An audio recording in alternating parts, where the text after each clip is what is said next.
가지 코로나에 관련된 얘기들이 조금씩 조정되었기 때문에 우리 교회도 오늘부터는 앉은 자리에서는 마스크를 벗으실 수 있도록 하겠습니다. 다만 움직이시게 될 때는 꼭 착용하신 뒤에 지금 그렇게 이동해 주시면 감사하겠습니다. 4월 17일 기쁨의 부활주일 예배에 오신 모든 성도님들을 주님의 이름으로 환영합니다. 예배자로 우리를 불러주신 하나님 앞에 영과 진리로 함께 나아갑시다. 주께서 내게 응답하시고 나의 구원이 되셨으니 내가 주께 감사하리이다. 건축자가 버린 돌이 집 모퉁이의 머릿돌이 되었나니 이는 여호와께서 행하신 것이요 우리 눈에 기이한 바로다. 이 날은 여호와께서 정하신 것이라 이날에 우리가 즐거워하고 기뻐하리로다. 이 기쁜 부활의 날 주 앞에 나와 예배하게 하시니 감사드립니다. 신비롭고 신비로운 부활의 비밀이 우리 안에 분명하게 새겨지게 하사 우리 중 누구도 구원의 신비를 모르는 자가 없게 하여 주시옵소서. 특별히 성찬과 함께 드리는 오늘의 예배 중에 주의 성령이 충만히 임재하여 주시어서 우리 모두가 기쁨과 평강의 복을 누리는 부활절이 되게 하여 주옵소서.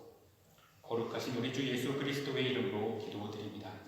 아멘. 찬송가 159장 기뻐 찬송하세 찬송함으로 하나님께 영광 올려드리겠습니다.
오늘은 예배를 위하여 최한나 성도님의 기도문으로 함께 기도하겠습니다. 살아계시고 모든 순간 가운데 함께 하시는 하나님 아버지, 지난 한 주간도 우리와 동행하여 주시며 숨쉬게 하여 주시고 일용할 양식을 허락하여 주시며 작은 일에도 기쁨과 감사함을 느낄 수 있는 삶을 살게 하심에 감사드립니다. 오늘도 예배당까지의 발걸음을 지켜 인도하여 주시고 예배드릴 수 있게 허락하심에 무궁한 영광과 기쁨에 감사를 올려드립니다. 오늘은 우리 모두 부활하신 예수님을 기념하며 기쁨으로 이곳에 모여 예배드리기 원하오니 예배의 모든 순서를 주관하여 주시옵고 온전한 예배 드릴 수 있도록 함께하여 주시옵소서. 오늘 이 시간 예수님의 부활을 기뻐함과 동시에 우리의 심령과 지난 1년 그리고 지난 한 주의 삶을 다시 한번 되돌아보길 원합니다. 1년 전 부활절에도 우리는 예수님의 부활을 기념하며 기쁨으로 예배드리고 또 눈물로 그리스도 십자가 앞에 회개하며 흘리신 보혈로 씻김을 받았습니다. 하지만 삶을 살아가는 가운데 또다시 무너지고 죄를 지으며 또 그 죄를 가볍게 여기면서 살아오진 않았는지 생각해 봅니다. 엘리 엘리 라마 사박다니 나의 하나님 나의 하나님 어찌하여 나를 버리셨나이까. 십자가에 못 박혀 살이 찢겨지고 뼈가 어스러지는 것과 같은 고통과 그 울부짖음의 시작점에 우리의 죄가 있음을 알고 고백합니다. 죄인 되는 우리 모두를 대속하시기 위해 울부짖음 속의 고통과 사망 권세를 이기시고 부활하신 예수님께 모든 경배와 감사를 올려드립니다. 오늘 예수님의 부활하심에 참된 기쁨을 누림과 동시에 예수님의 고통과 십자가 피 흘림을 마음속 깊이 기억하게 하시고 회개함으로써 보혈로 씻김 얻게 하시옵소서. 오늘이 지나고 삶을 살아가는 일상 중에 나약해지고 죄를 짓게 되는 순간에도 예수님의 부활과 십자가 대속하심을 기억하게 하시고 그리스도 십자가를 붙들고 회개하며 기도하며 살아가게 하소서. 오늘 예배를 이끄시는 김두식 목사님의 입술과 혀를 주장하여 주사 주님의 말씀을 전하게 하시고 말씀을 듣는 성도들을 축복하여 그 귀를 여사 주님의 소리와 말씀을 듣게 하소서.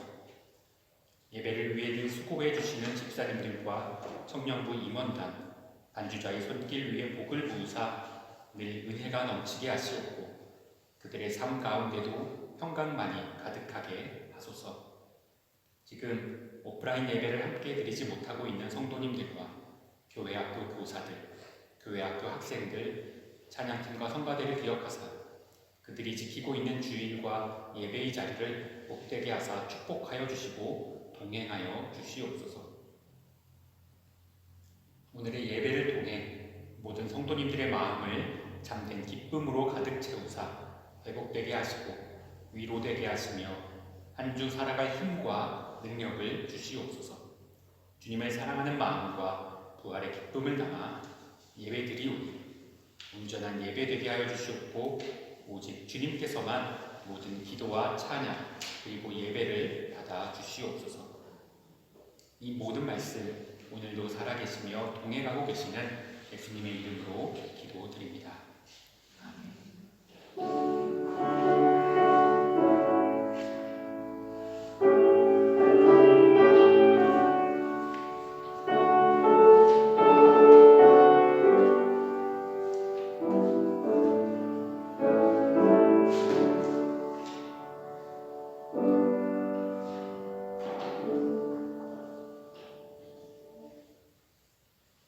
오늘 주시는 하나님의 말씀은 마태복음 28장 1절부터 10절까지 말씀입니다.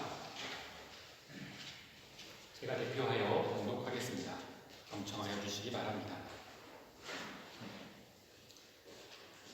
안식일이 지나고 안식 후 첫날이 되려는 새벽에 막달라 마리아와 다른 마리아가 무덤을 보려고 갔더니 큰 지진이 나며 주의 천사가 하늘로부터 내려와 돌을 굴려내고 그 위에 앉았는데 그 형상이 번개같고 그 옷은 눈같이 희거늘 지키던 자들이 그를 무서워하여 떨며 죽은 사람과 같이 되었더라.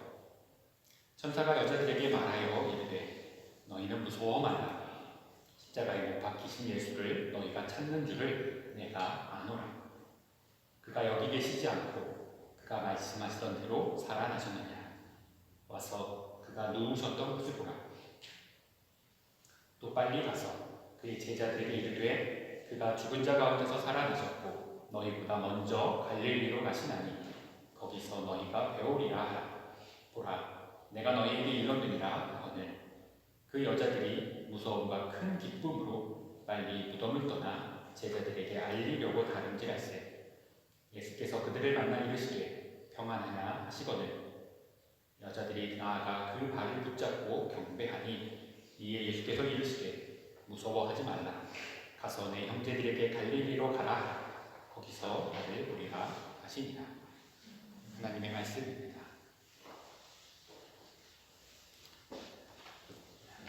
말씀을 전하겠습니다. 주님께서 부활하신 기쁜 부활주일입니다. 한 번씩 좀 인사를 할까요? 그래도 말로 기쁜 부활주일입니다. 오늘 본문은 부활의 바로 그 순간, 그때 그 이야기를 전하는 그런 이야기입니다. 이른 아침 마리아가 부산스럽게 움직입니다. 여러모로 두려움 속에서 움직일 수밖에 없겠죠. 여인 둘이 새벽부터 돌아다니는 것부터가 일단 두려운 일이고 또한 무덤이 있는 산에 오르는 것도 두려운 일이죠. 경비병들에게 부탁해야 하는 그런 것도 당연히 두렵습니다. 그럼에도 불구하고 동이 트기도 전에 두 마리아가 길을 나섰습니다. 고요한 가운데 산을 오르며 걱정을 나누던 그런 마리아들은 산에 큰 진동이 일어나는 것을 느끼면서 길을 올랐습니다. 아마도 더 깜짝 놀라서 서로 눈이 동그래져 쳐다보지 않았을까 싶습니다. 무서워 달아날 법도 합니다만 그렇게 사랑했던 예수님이 억울하게 십자가에 못 박혀 돌아가시기까지 했는데 차마 시신이라도 잘 추스려서 마지막 가시는 길이라도 최선을 다해서 모시고 싶은 마음에 아마 그러고 돌아가면 잠도 못 들 것 같아 끝까지 올라갔습니다. 그렇게 마리아들은 우리가 본 이 말씀 천사를 만나고 빈 무덤을 부활 그때를 알고 있는 유일한 증언자 팀이 되었습니다. 왠지 기시감이 드는 그런 들어본 이야기 같지 않습니까? 저도 이걸 준비할 때 이런 거를 전한 적이 있는 것 같은데 하는 생각에 작년 설교를 잠깐 찾아봤습니다. 제가 작년 부활주일에도 말씀을 전했었죠. 그런데 같은 본문으로 말씀을 전했기 때문에 아마 들어본 이야기 같을 겁니다. 정확히는 사실 같은 본문은 아니었습니다. 작년에 제가 전했던 본문은 요한복음에 있는 본문으로 말씀을 전했었기 때문이죠. 그럼에도 두 본문은 부활, 그때를 보았던 그 마리아들의 몇 사람이었느냐라는 것, 세세적으로 부분적으로 조금씩 다르게 표현된 부분들은 있지만 내용상으로는 사실 거의 다를 것이 없는 그런 이야기이기 때문에 같은 본문이나 마찬가지입니다. 매년 전해야 될 또는 전하게 될 그런 부활절 새벽의 이야기는 생각해보면 사실 그리 새로울 것이 없습니다. 안식일이 막 지난 이른 새벽 여인들 몇이 예수님의 그 장례의 절차를 마무리하고 싶어서 무덤을 찾는 이야기가 부활절 이야기의 시작점이기 때문이죠.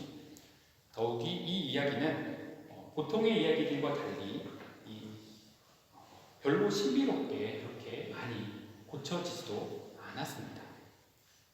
이 부활이라는 이야기 자체는 사실 정말 너무너무 놀라운 사건임에도 불구하고 이것은 누구도 다시 경험할 수 없을 그런 특별한 사건임에도 불구하고 그 내용으로 보자면 사실 엄청나게 멋있거나 또는 엄청나게 감동적으로 그려져 있는 것 같지는 않습니다. 혹시나 이 기쁜 부활절 말씀을 전하면서 제가 좀 너무 기뻐지는 이야기를 시작하고 있는지 모르겠습니다. 그런데 이상하게도 사실이 그렇습니다. 사도들은 이 부활 이야기를 장엄하고 신박한 그런 이야기로 고쳤을 그런 생각을 전혀 갖지 않았던 것이죠. 혹시 마블 코믹스로 유명한 그런 영화 시리즈를 좋아하시나요? 아무래도 여성분들보다는 주로 남성들이 아무래도 좀 더 좋아할 것 같습니다만 마블 시리즈로 유명했던 그런 어벤져스라고 한 시리즈를 한 10몇 편의 영화를 묶어서 이렇게 쭉 이야기를 연결해서 개봉했던 시리즈, SF 영화 시리즈가 있습니다. 아마 잘 아실 겁니다. 2년 전인가 엔드게임이라는 작품으로 마무리가 되었는데 그 영화의 주인공 중에서도 리더가 되는 히어로가 2명 있었죠.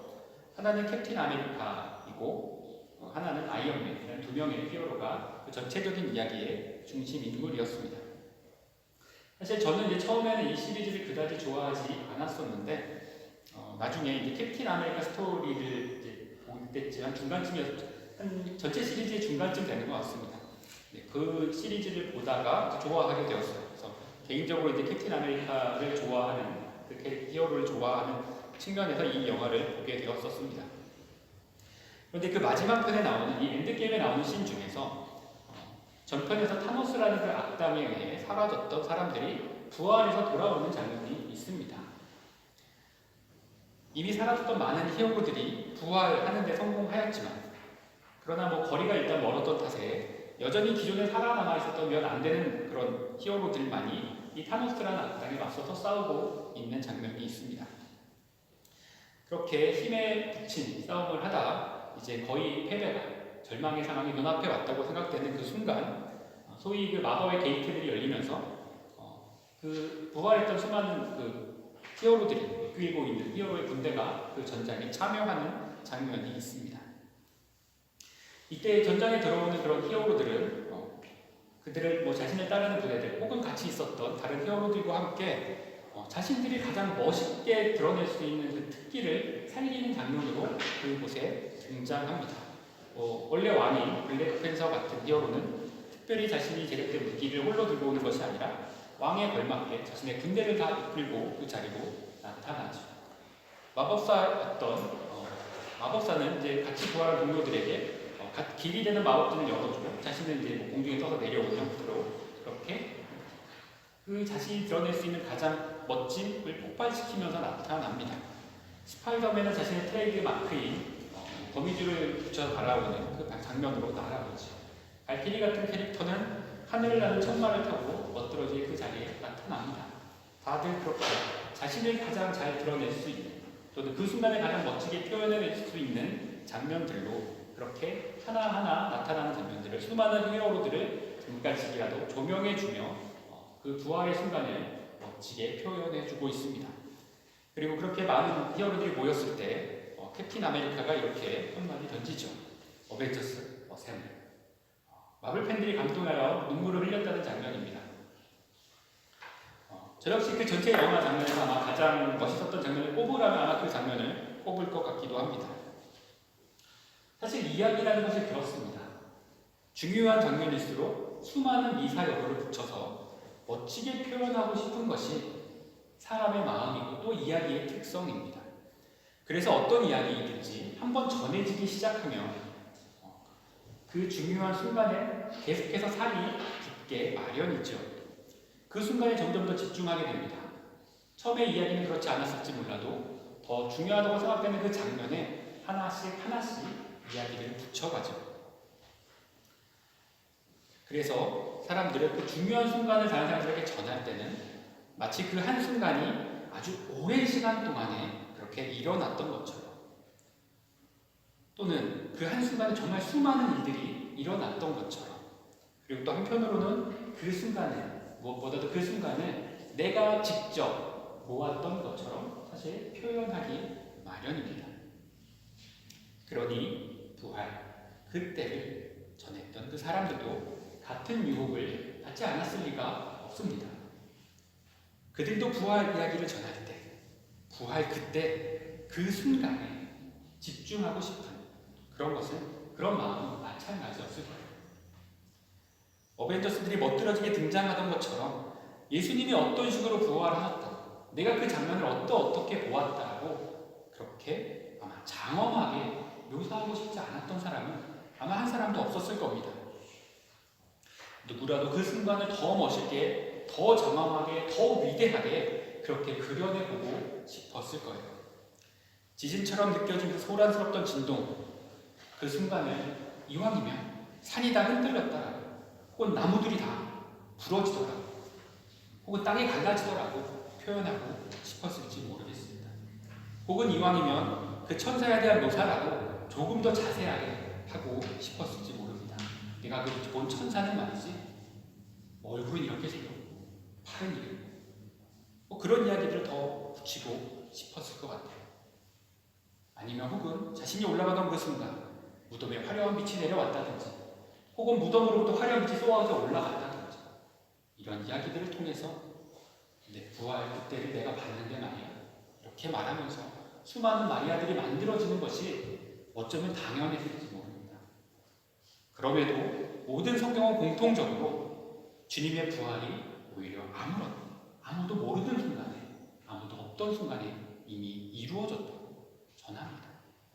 수많은 신화들에서 우리가 듣고 또한 읽고 그리고 기대할 수 있는 것처럼 번개가 내려찍히고 천둥이 울리고 땅이 갈라지고 무덤이 쪼개지고 성전이 무너지는 그러한 무엇인가 대단한 무엇인가 장엄한 앞서 말한 것처럼 최소한 무슨 게이트가 열려서 무엇인가가 나타나는 천사가 그 구멍을 뚫고 내려오더라고 최소한 이런 것조차도 없는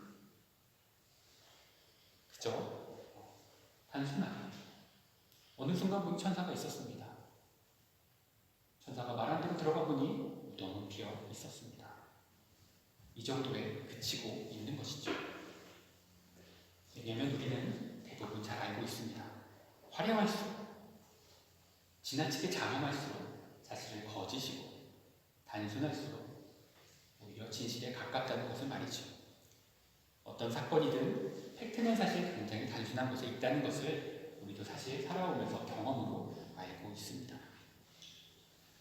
그래서 부활 이야기는 사실 그 자체는 전혀 장엄하지 않은 겁니다. 단지 우리가 전해 들은 그 부활의 기사는 대동소이하게 사복음서에서 공통적으로 빈 무덤에 대한 이야기를 전할 뿐입니다.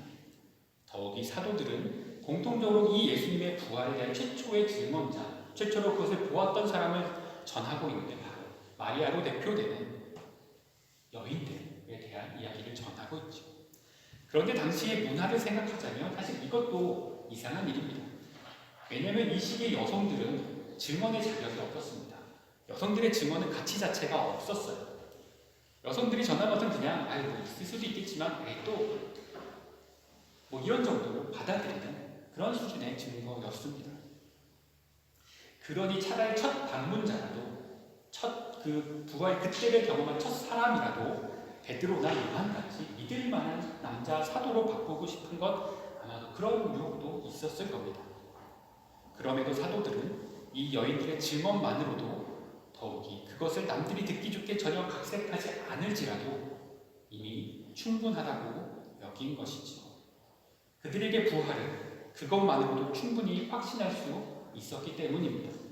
부활주일에 일어난 일이 더 화려하지 않아도 그날의 이야기가 더 장엄하지 않아도 심지어 부활의 증거자들이 당시 문화로 보자면 좀 모자란 자들일지라도 사도들은 이 부활을 믿고 자신의 목숨을 내놓기에 조금도 부족하다고 여기지 않았습니다. 어쩌면 도리어 그날 새벽 정작 수제자들이라는 자신들은 집안에 숨어 있었을 뿐이고 여인들만이 예수님의 장례식을 보관하기 위해 무덤으로 올라갔다는 그 사실이 오히려 더 부끄러워졌을 뿐이었을 겁니다. 그래서 그들은 그날의 이야기를 듣기 좋게 꾸미지도 또 자신들의 역할을 더 많이 드러내려고 하지도 않았습니다. 그래서 오히려 나중에 제자가 쓴 누가복음에는 베드로와 요한이 그곳에 달려갔다는 이야기가 추가되어 있는데 오히려 사도였던 마태가 쓴 이야기는 그것마저 쓰지 않습니다. 자신들의 이야기는 그저 미사여구에 불과하다고 여겼기 때문이죠. 단지 이분들은 사도들은 이 분명한 예수님의 부활을 증거하기 위해 자신들의 목숨을 내놓았을 뿐입니다. 생명보다 더 확실한 증언은 없기 때문이죠. 오늘 우리도 베드로와 제자들처럼 어쩌면 대단치도 않게 전해진 이 부활의 이야기를 여인들로부터 전해 듣고 있습니다. 엄청난 기적이 보인 것도 천사가 무슨 특별한 능력을 보여준 것도 아닙니다. 그저 빈 무덤의 이야기뿐입니다. 그러나 이것을 믿었던 베드로와 제자들은 부활하신 예수님을 경험하고 자기 목숨을 바쳐 부활을 증거하며 살았습니다. 부활 그때 빈 무덤을 보았던 마리아는 단지 사실만 우리에게 전해 주었습니다. 우리의 주님은 이미 부활하셨다고 말이죠. 사랑하는 우리 칼수리 한일교회의 성도님들 모두가 이 마리아의 증언을 들은 사도들처럼 부활의 주님을 만나서 영생의 삶을 따르게 되시기를 주님의 이름으로 축복합니다. 그곳에 하나님의 나라가 예비되어 있습니다. 기도하겠습니다. 부활로 우리에게 생명이심을 증명하신 주님, 여인들의 증언을 들었던 사도들이 부활하신 주님을 만나 부활을 증거하였던 것처럼 성경의 증언을 믿음으로 듣는 우리들도 부활하신 주님을 만나기를 소망합니다. 오늘 이 예배를 통하여 또한 성찬을 통하여 우리 안에 주님의 생명이 충만케 하여 주시옵소서. 성령 안에서 참된 믿음을 갖게 하셔서 부활의 소망을 두고 진리를 쫓아 살아가는 우리가 되게 하여 주시옵소서. 우리 주 예수 그리스도의 이름으로 기도드리옵나이다. 아멘. 이제 성찬을 진행하는 예정입니다. 안타깝지만 오늘의 성찬식까지는 일부 코로나 규정을 좀 유의해서 저희가 성찬식 중에 빵과 포도주를 나누는 예식 자체는 앞에서 제가 행하는 분명외로만 진행하겠습니다. 그래서 받으신 성찬기를 받으셨을 텐데 그 받아보신 성찬기는 나중에 예배 후에 혹은 집에 돌아가셔서 기도하시고 드시도록 하겠습니다. 또 성찬식에는 유아 세례가 아닌 성인 세례 혹은 입교를 마치신 분들만 참여해 주시기를 부탁드립니다. 이는 수찬을 원하는 이들에게 금지하고자 하는 목적은 아닙니다. 그러나 오히려 성찬을 자신의 죄를 묻고 마시는 그런 잘못된 어리석음으로 먹지 않도록 돕기 위한 것이니 혹여나 이 일로 상처받으신 분은 없으시기를 좀 바랍니다. 이제 주신 말씀을 기억하시며 주님이 제정하신 만찬의 식탁으로 나아가겠습니다.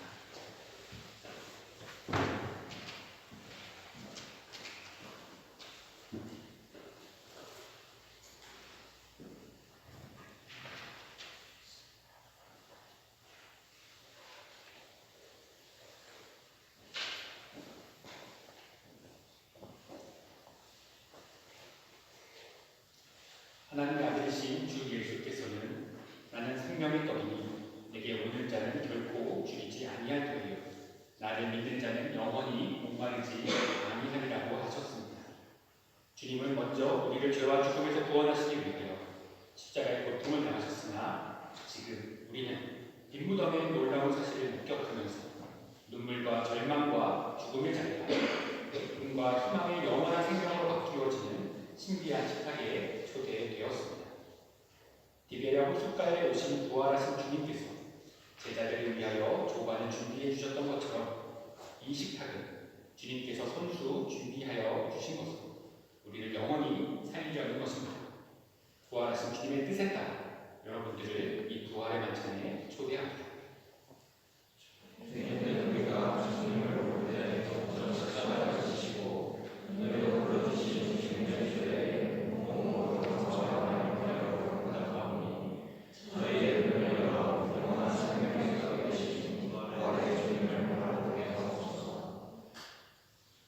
천지 만물을 지으시고 우리에게 생명을 허락하신 주님께 영광과 찬송과 감사를 올려드립니다.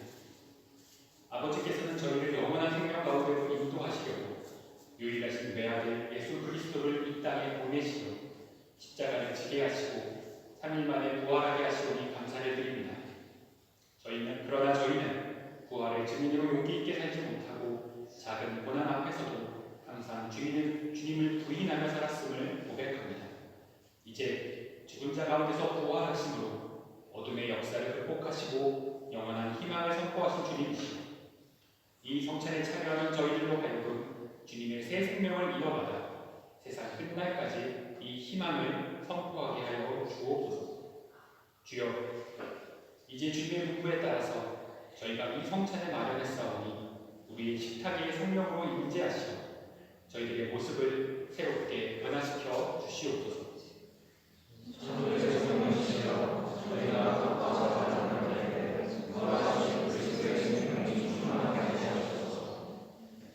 엠마오로 가던 제자들이 부활하신 주님과 함께 떡을 떼고 감사드릴 때 그들의 눈과 마음이 열린 것처럼 진리의 성령이시여 저희가 부활하셨는데 부활하신 주님을 만나는 정말 경험하게 하옵소서. 어린 양의 피로 정결함을 얻은 성도들이 어린 양의 혼인잔치에 참여할 것을 소망하오니 은혜의 성령이시여 저희가 부활하셨는데 영원한 천국에 소망할 것을 생각해 하옵소서. 이제 주님이 가르쳐 주신 기도를 드리겠습니다. 하늘에 계신 우리 아버지, 아버지의 이름을 거룩하게 하시며 아버지의 나라가 오게 하시며 아버지의 뜻이 하늘에서 같이 땅에서도 이루어지게 하소서. 오늘 우리에게 일용할 양식을 주시고 우리가 우리에게 잘못한 사람을 용서하여 준 것 같이 우리 죄를 용서하여 주시고 우리를 시험에 빠지지 않게 하시고 악에서 구하소서. 나라와 분노와 영광이 영원히 아버지의 것이다. 주님께서 십자가에 못 박혀 죽임을 당하시고 무덤에 묻히신 제 3일에 주님께서는 당신의 말씀대로 부활하셨습니다.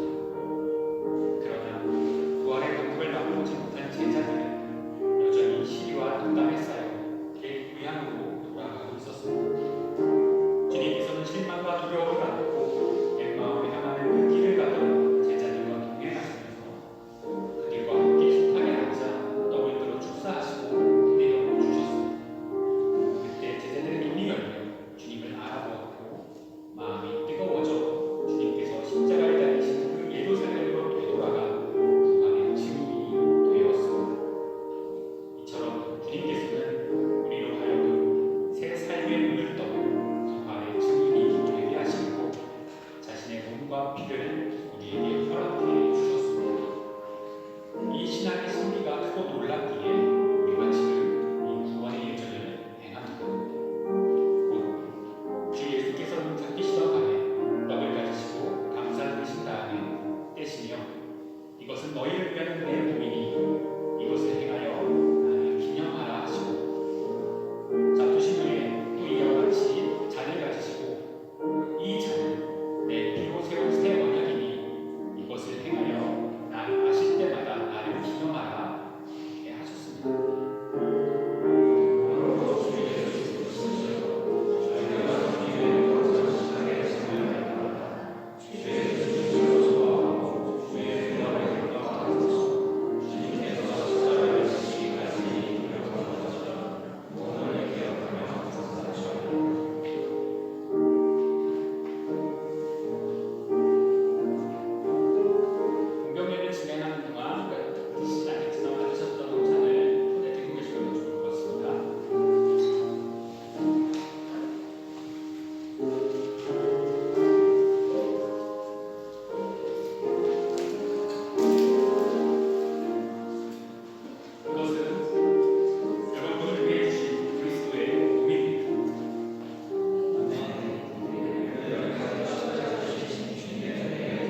찬송가 167장 즐겁도다 이날을 우리에게 말씀하여 주신 예수님의 은혜에 대한 감사로 읽어드리겠습니다.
광고 시간 따로 많이 갖지 않습니다만 그래도 방문자들을 소개하려고 합니다. 가능하면 오늘 이승민 자매님 종이형제 소개로 같이 참여하였습니다. 어디 계시죠? 얼굴이라도 네. 이승민 자매님 저희가 일어나는 것은 일어나진 않도록 하겠습니다. 이승민 자매님 오셨고요. 네, 칼스루의 인터내셔널 유니버시티에서 공부하고 계신 자매님이십니다. 박예지 자매님, MIT 알려주시네요. 박예지 자매님은 칼스루의 무대에서 바이올린 전공하고 계시다고 합니다. 찾으셔서 반갑고요. 그리고 은혜가 받고 가시기를 또한 기대하겠습니다. 네, 우리 봉헌 드리겠습니다. 죽음을 이기시고 부활하심으로 우리의 산 소망이 되어주신 주님, 우리에게 주신 그 소망에 감사드리며 주님께 우리의 정성을 드립니다. 이 예물이 사용되는 모든 사역마다 30배, 60배, 100배의 열매를 맺게 하여 주시옵소서. 그리하여 우리 위에 부활의 기쁨이 가득하게 하여 주시고 주님의 복음이 온 땅에 전하여지게 하여 주옵소서. 그리고 우리 칼스루의 공동체가 주님이 맡기신 사명에 충성하는 복된 공동체가 되게 하여 주옵소서. 이 모든 말씀 우리 주 예수 그리스도의 이름으로 기도드리오며 이제는 부활의 날 다시 사신 주님이 베풀어 주신 떡과 잔을 받음으로 우리 안에 심겨진 이 영생의 소망을 확신하고 우리도 마리아처럼 복음의 증거자 되어 이 땅에 하나님의 나라가 풍성하여 지길 소망하며 우리 삶을 주님께 드리기로 헌신하고 결단하는 이 자리에 함께 머리 숙인 우리 칼수루의 한일교회의 모든 성도님들과 그 가정들, 그리고 우리가 떠나온 조국과 우리가 머물고 있는 이 나라 위에도, 또한 아직까지 끝나지 않은 전쟁으로 고통받고 있는 우크라이나와 러시아의 백성들을 위해도, 또 온 세계에 흩어져 주님을 증거하는 모든 주님의 백성들 그 위에도 칼을 쳐서 보습을 만들게 하시고 창을 쳐서 낫을 만들게 하시는 평화와 자유의 하나님이신 성부와 성자와 성령의 역사하심이